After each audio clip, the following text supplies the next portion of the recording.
ناظرین، اسرائیل فلسطین کا مسئلہ ہر گزرتے دن کے ساتھ بڑھتا جا رہا ہے۔ لبنان کی حزب اللہ کے سربراہ حسن نصر اللہ نے باقاعدہ فلسطین کی جنگ کو شرعی قرار دے دیا ہے۔ انہوں نے کہا کہ حماس کے طوفان اقصی آپریشن نے زلزلے کی طرح سے اسرائیل کو جھنجھوڑ کر رکھ دیا ہے۔ اسرائیل کا دفاعی نظام مکڑی کے جال سے زیادہ کمزور ثابت ہوا۔ حسن نصر اللہ نے کہا ہے کہ غزہ میں جو کچھ ہو رہا ہے وہ امریکہ کا کیا دھرا ہے۔ اسرائیل کو امریکہ کٹ پتلی کی طرح استعمال کر رہا ہے۔ اسرائیلی فوج بزدل فوج ہے جو ایک ماہ کے دوران ایک بھی کامیاب آپریشن نہیں کر سکی۔ اسے ہر محاذ پر شکست کا سامنا ہے، جس پر اسرائیلی عوام اور اسرائیل کے دوست ممالک کو شرمندگی اٹھانا پڑی ہے۔ دوستو، حسن نصر اللہ ایک شیعہ عالم ہے جو لبنان میں حزب اللہ گروپ کے رہنما ہیں۔ اس گروپ کو اس وقت لبنان کی اہم ترین سیاسی جماعتوں میں شمار کیا جاتا ہے، جس کا اپنا مسلح ونگ بھی ہے۔ حسن نصر اللہ جو لبنان اور دیگر عرب ممالک دونوں میں مقبول ہیں، حزب اللہ کا مرکزی چہرہ سمجھتے جاتے ہیں اور انہوں نے اس گروہ کی تاریخ میں کلیدی کردار ادا کیا ہے۔ ان کے اسلامی جمہوریہ ایران اور علی خامنائی کے ساتھ بہت قریبی اور خصوصی تعلقات ہیں۔ اس حقیقت کے باوجود کہ حزب اللہ کو امریکہ کی طرف سے دہشت گرد تنظیموں کی فہرست میں شامل کیا گیا، نہ تو ایران کے رہنماؤں اور نہ ہی نصر اللہ نے اپنے قریبی تعلقات کو کبھی چھپایا۔ حسن نصر اللہ کے جتنے پرجوش پرستار ہیں، اتنے ہی ان کے دشمن بھی ہیں۔ اسی وجہ سے وہ اسرائیل کے ہاتھوں ہلاکت کے خوف سے برسوں سے عوام کے سامنے نہیں آئے، لیکن اس وجہ سے ان کے مداح ان کی تقریروں سے محروم رہتے تھے۔ یہ تقاریر دراصل طاقت کے استعمال کے لیے نصر اللہ کا اہم ہتھیار ہیں، اور اس طرح وہ لبنان اور دنیا کے مختلف مسائل پر تبصرہ کرتے ہیں اور اپنے حریفوں پر دباؤ ڈالنے کی کوشش کرتے ہیں۔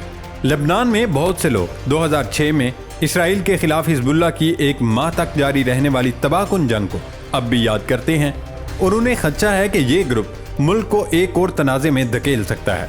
حزب اللہ کے مقاصد میں سے ایک اسرائیل کی تباہی ہے، جو اس گروپ کو حماس سے زیادہ طاقتور دشمن کے طور پر دیکھتا ہے۔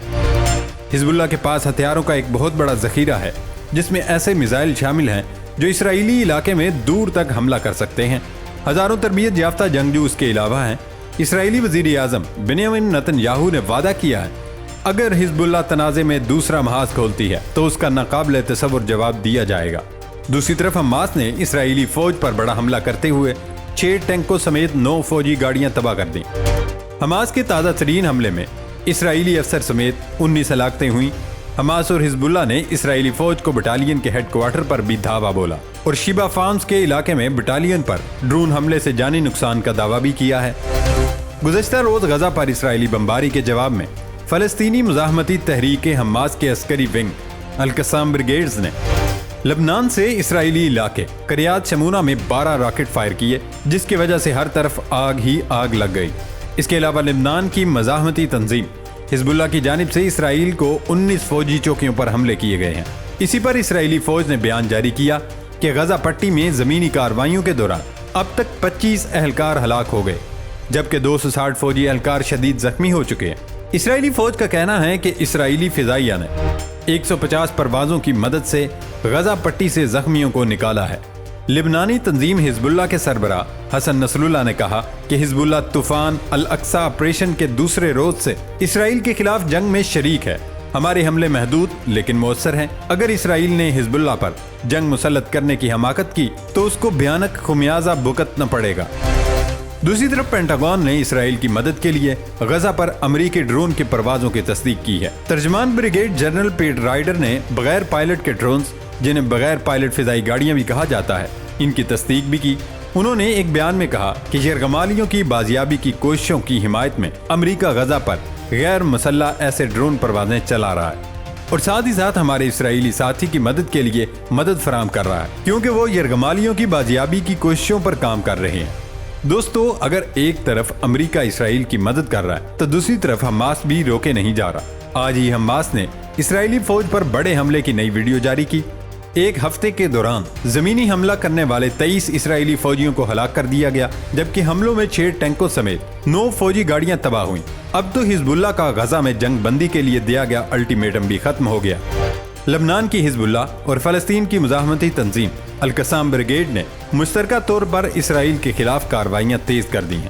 حزب اللہ کا کہنا ہے کہ مشترکہ حملوں میں 19 اسرائیلی ٹھکانوں کو نشانہ بنایا گیا۔ سپہر 3:30 بجے سرحد کے ساتھ ملٹری پوزیشنوں پر بیک وقت حملے کیے گئے ہیں۔ اس نے اسرائیلی پوزیشنوں کو گائیڈڈ میزائلوں، توپ خانہ کی گولہ باری اور دیگر ہتھیاروں سے نشانہ بنایا ہے۔ حزب اللہ کے سربراہ نصر اللہ کی کل کی انتہائی اہم متوقع تقریر سے پہلے سرحد پر محاذ گرم ہو گیا ہے۔ لبنان سے حملے، اسرائیلی فوجی ٹھکانوں اور ملک کے شمال میں ایک قصبے کو نشانہ بنایا جا رہا ہے۔ اس وقت اسرائیل کی غزہ پر جارحیت کے نتیجے میں مشرق وسطی پر بڑی جنگ کے سائے منڈلانے لگے۔ حزب اللہ نے اسرائیل کو جنگ بندی کے لیے کل تک کا الٹیمیٹم دیا تھا، جس کے رد عمل میں نتن یاہو سب کچھ نظر انداز کرتے ہوئے جنگ بندی سے انکار کر دیا۔ اس لیے اب جنگ دوسرے سرے سے شروع کی گئی ہے۔ اب تک اس جنگ کے 29ویں روز میں شہید فلسطینیوں کی تعداد 10,000 سے تجاوز کر گئی۔ غزہ میں گزشتہ روز الشفا اسپتال کے مرکزی دروازے پر بمباری سے درجنوں افراد شہید ہوئے، جبکہ فلسطینی زخمیوں کو مصر لے جانے والی ایمبولینس پر بھی اسرائیلی فوج نے حملہ کیا۔ غزہ میں اسکول پر اسرائیلی بمباری میں 20 افراد شہید اور درجنوں زخمی ہوئے ہیں۔ شمال سے جنوب نقل مکانی کرنے والوں پر بھی بمباری کی گئی، جس کے باعث 14 افراد شہید ہو گئے، جبکہ یہ خان یونس میں گھر پر حملے میں ایک خاندان کے 5 افراد شہید ہوئے ہیں۔ دوسری طرف حماس نے اسرائیلی فوج کے ساتھ بیت الحنون میں شدید مقابلے کی ویڈیو جاری کر دی، جس نے اسرائیلی فوج کے جھوٹ کو بے نقاب کر دیا۔ اسرائیلی فوج نے بیت الحنون پر کنٹرول حاصل کرنے کا دعویٰ کیا تھا۔ ادھر دنیا بھر میں اسرائیلی فورسز کی بربریت کو روکنے کے لیے لوگ سڑکوں پر نکل رہے ہیں اور یک آواز ہو کر مطالبہ کر رہے ہیں کہ غزہ میں قتل عام روکا جائے، فوری جنگ بندی کی جائے۔ امریکی ریاست اوریگن کے شہر پورٹ لینڈ میں مظاہرین اسرائیل جانے والے بحری جہاز پر چڑھ گئے اور احتجاج کیا۔ مظاہرین نے دعویٰ کیا کہ اس جہاز میں ہتھیار ہیں جو اسرائیل بھیجے جا رہے ہیں۔ ارجنٹینا میں ہزاروں سماجی کارکنوں نے ریلی نکالی اور فلسطین میں اسرائیلی فورسز کی جارحیت کو روکنے کا مطالبہ کیا۔ آئرلینڈ کے دارالحکومت ڈبلن میں غزہ میں شہید ہونے والوں کی یاد میں شمع روشن کی گئیں۔ مظاہرین نے غزہ میں فوری جنگ بندی کا مطالبہ کیا، جبکہ اسرائیل نے غزہ میں ایمبولینس کے قافلے پر فضائی حملے کو جائز قرار دے دیا ہے۔ اسرائیلی ڈیفنس فورسز نے اس فضائی حملے کے حق میں دعویٰ کیا کہ یہ گاڑیاں حماس کے زیر استعمال تھیں اور یہ ایک جائز ہدف تھا۔ IDF نے ایک بیان میں کہا تھا، طیارے نے ایمبولینس کو نشانہ بنایا جس کی شناخت فورسز نے کی۔ وہ جنگ کے علاقے میں ان کی پوزیشن کے قریب حماس کا دہشت گرد سیل کے زیر استعمال تھی۔ صرف یہی نہیں، بلکہ اسرائیل نے فرانس کے انسٹیٹیوٹ اور پریس دفتر پر بھی فضائی حملے کیے ہیں۔ فرانسیسی وزارت خارجہ کا کہنا کہ اسرائیل نے غزہ میں قائم دی فرنچ انسٹیٹیوٹ پر حملہ کیا، لیکن خوش قسمتی سے وہاں پر موجود کسی عملے کے زخمی ہونے کی اطلاعات نہیں ملی۔ جبکہ روس کے صدر ولادیمیر پوٹن نے فلسطین میں جاری اسرائیلی سفاکیت پر ایک بار پھر آواز اٹھاتے ہوئے کہا کہ صرف پتھر دل لوگ ہی غزہ کی تباہی پر خاموش رہ سکتے ہیں۔ ماسکو میں ایک اجلاس کے دوران گفتگو کرتے ہوئے روسی صدر کا کہنا تھا، اگر فلسطین میں جاری بمباری فوری طور پر نہ روکی گئی تو موجودہ صورتحال اشتعال انگیزی کو بڑھا سکتی ہے۔ ولادیمیر پوٹن کا کہنا تھا کہ جو کچھ غزہ میں ہو رہا وہ اس پر چنگاری لگانا تو بہت آسان ہے، لیکن جب آپ وہاں خون آلود بچوں کی تصاویر دیکھتے ہیں تو آپ کے رونگٹے کھڑے ہو جاتے ہیں اور آنکھوں میں آنسو آ جاتے ہیں۔ اگر کسی کو ان واقعات پر ایسا احساس نہیں ہوتا تو اس کے سینے میں دل نہیں پتھر ہے۔ ناظرین، اسرائیل نے گزشتہ روز بھی الشفا اسپتال کے باہر کھڑی ایمبولینس کو نشانہ بنایا، جس میں کئی افراد شہید ہو گئے، جس پر اقوام متحدہ کے سیکرٹری جنرل نے بھی افسوس کا اظہار کرتے ہوئے کہا، ایمبولینس پر بمباری نے مجھے بھی خوف زدہ کر دیا ہے۔ غزہ پر 29 روز تک وحشیانہ بمباری اور زمینی کارروائی کے بعد غاصب اسرائیل نے شہر کا مکمل محاصرہ کرنے کا دعویٰ کیا ہے۔ اس دوران درندوں نے نہ گھر چھوڑا، نہ ہی کوئی کیمپ، نہ اسکول اور نہ ہی اسپتال۔ غزہ میں کوئی جگہ محفوظ نہیں۔ اسرائیلی وحشیانہ بمباری نے غزہ والوں کی زندگی جہنم بنا دی۔ اس حملے کے بعد جب پوری دنیا مذمت کر رہی تھی، اسرائیلی فوج نے القدس اسپتال کے قریب پھر بمباری کی اور 4 اسکولوں کے قریب فاسٹ فورس بم برسائے، جہاں ہزاروں پناہ گزین مقیم تھے۔ فضائی حملوں میں گزشتہ 24 گھنٹوں میں مزید 250 فلسطینی شہید ہو گئے ہیں، جس کے بعد شہداء کی مجموعی تعداد 9200 سے تجاوز کر گئی ہے۔ لیکن یہ سب یک طرفہ نہیں، کیونکہ دوسری جانب ایک ہفتے سے جاری زمینی کارروائی کے دوران اسرائیلی فوج کو بھاری نقصان اٹھانا پڑا ہے اور شمالی غزہ میں 23 صہیونی فوجی ہلاک ہو گئے ہیں۔ اس طرح امریکہ اسرائیل کا مکمل ساتھ دے رہا ہے۔ اب تو امریکی ایوان نمائندگان میں ریپبلکنز نے اسرائیل کو امداد کے لیے $14.13 ارب کا بل منظور کر لیا ہے، جبکہ ڈیموکریٹس کہتے ہیں وہ سینٹ میں اس بل کو منظور نہیں ہونے دیں گے۔ کشیدگی میں کمی کے لیے امریکی وزیر خارجہ آج سے مشرق وسطی کا دورہ کریں گے۔ دوستو، فلسطینی محصور شہر غزہ میں ایک عرصے سے ظلم کا بازار گرم رکھنے والی اسرائیلی ریاست نے 7 اکتوبر کے بعد ایک خوفناک قیامت ڈھا دی ہے اور اب تک 8,500 شہریوں کو موت کے گھاٹ اتار دیا ہے، جن میں 3,500 بچے بھی شامل ہیں۔ تاہم اس کے باوجود اسرائیل خود کو متاثرہ فریق کہنے کا ڈونگ رچا رہا ہے۔ کہا جاتا ہے جھوٹ کے پاؤں نہیں ہوتے اور سچ کو 7 پردوں میں بھی چھپایا نہیں جا سکتا۔ ایسا ہی اس وقت بھی ہوا جب آسٹریلیا میں اسرائیلی سفیر چند دن قبل ایک پریس کانفرنس میں اسرائیلی جھوٹ سے پردہ ہٹا دیا۔ دوران تقریر ان کی زبان پھسل گئی۔ انہوں نے بہت اطمینان سے کہا کہ ہم متاثرین نہیں ہیں۔ آسٹریلیا کے نیشنل پریس کلب میں اسرائیلی سفیر آسٹریلوی صحافیوں کے سوالات کے جوابات بھی دیے۔ امیر میمون نے کہا، میں بھی پریشان ہوں۔ 7 اکتوبر کے بعد سے ایسا لگتا ہے کہ پوری دنیا ہماری بجائے دوسری طرف متوجہ ہے۔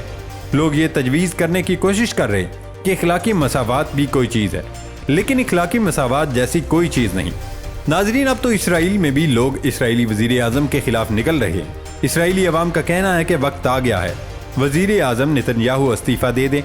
نتن یاہو نے 7 اکتوبر کو حماس کے اچانک حملے کی ذمہ داری قبول کرنے سے گریز کیا تھا، جس میں تقریباً 1400 اسرائیلی ہلاک ہوئے تھے۔ وائس آف امریکہ کے مطابق وزیر اعظم نتن یاہو نے یہ بھی واضح کیا کہ ان کا عہدہ چھوڑنے کا کوئی ارادہ نہیں۔ اسرائیل میں کروائے گئے سروے کے 66% شرکاء نے وزیر اعظم نتن یاہو کو 7 اکتوبر کے واقعات کا ذمہ دار ٹھہرایا اور جنگ کے بعد ان سے مستعفی ہونے کا مطالبہ کیا۔ اسرائیل کے ایک روزنامہ نے ملک میں 18 سال سے زائد عمر کے 1442 افراد کی شرکت سے کروائے گئے سروے کی رپورٹ شائع کی۔ رپورٹ کے مطابق سروے میں شامل 75% شرکاء نے کہا کہ 7 اکتوبر کو حماس کے عسکری ونگ القسام بریگیڈ کی طرف سے شروع کیا گیا اقصی طوفان آپریشن اسرائیل کی کمزور سیکیورٹی کا نتیجہ ہے اور اس کے ذمہ دار نتن یاہو ہیں۔ ناظرین، جمعے کو اسرائیل کے دورے کے موقع پر امریکی وزیر خارجہ انٹونی بلنکن نے امداد پہنچانے کے لیے انسانی بنیادوں پر توقف کا مطالبہ کیا اور کہا کہ 2 ریاستی حل ہی قابل عمل راستہ ہے، بلکہ واحد راستہ ہے۔ دارالحکومت تل ابیب میں پریس کانفرنس سے خطاب میں انٹونی بلنکن نے 2 ریاستی حل کی بات کرتے ہوئے کہا، یہی ایک محفوظ یہودی اور جمہوری اسرائیل کا واحد ضامن ہے، یہی فلسطینیوں کا واحد ضامن ہے جو انہیں اپنی ریاست میں جینے کا جائز حق دیتا ہے اور وہ برابر کی سیکیورٹی، آزادی، مواقع اور وقار کے ساتھ زندگی گزار سکتے ہیں۔ وزیر اعظم نتن یاہو فلسطینی ریاست کے مخالف رہے ہیں اور ان کے حامی بھی مغربی کنارے میں یہودی آباد کاری کی حمایت کرتے ہیں۔ صدر جو بائیڈن اور وزیر خارجہ انٹونی بلنکن اگرچہ عوامی سطح پر اسرائیلی جوابی کارروائی کی حمایت کرتے ہیں، لیکن اس کے ساتھ ہی اسرائیل پر زور دیا کہ وہ فلسطینی اتھارٹی کے لیے اکٹھی کی گئی ٹیکسز آمدنی کی رقم ان کے حوالے کرے اور مغربی کنارے میں آباد کاروں کی جانب سے فلسطینیوں پر ہونے والے حملوں کے خلاف کریک ڈاؤن کرے۔ تاہم واشنگٹن میں موجود امریکی اتحادی ملک کے ایک سفارتکار کا کہنا ہے کہ 2 ریاستی حل کے مطالبے کا مطلب اس مقصد کا حصول نہیں ہے اور نہ ہی یہ کہ اس کے بعد فلسطینی ریاست قائم ہو جائے گی۔